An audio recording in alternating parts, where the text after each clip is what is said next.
Kjo është Arza, vendi konsideruar si kryeqendra e kontrabandës së druve, e cila ndodhet në Devoll të Korçës.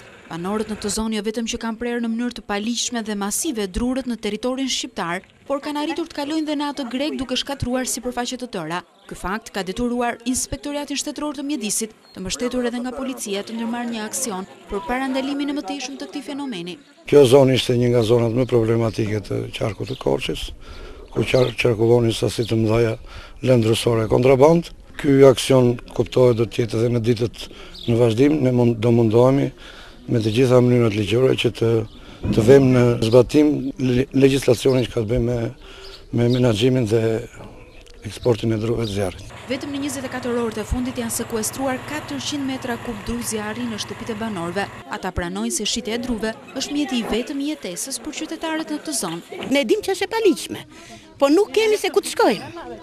Varfëria këtu, siç e shikoni, është ulur këm kryq.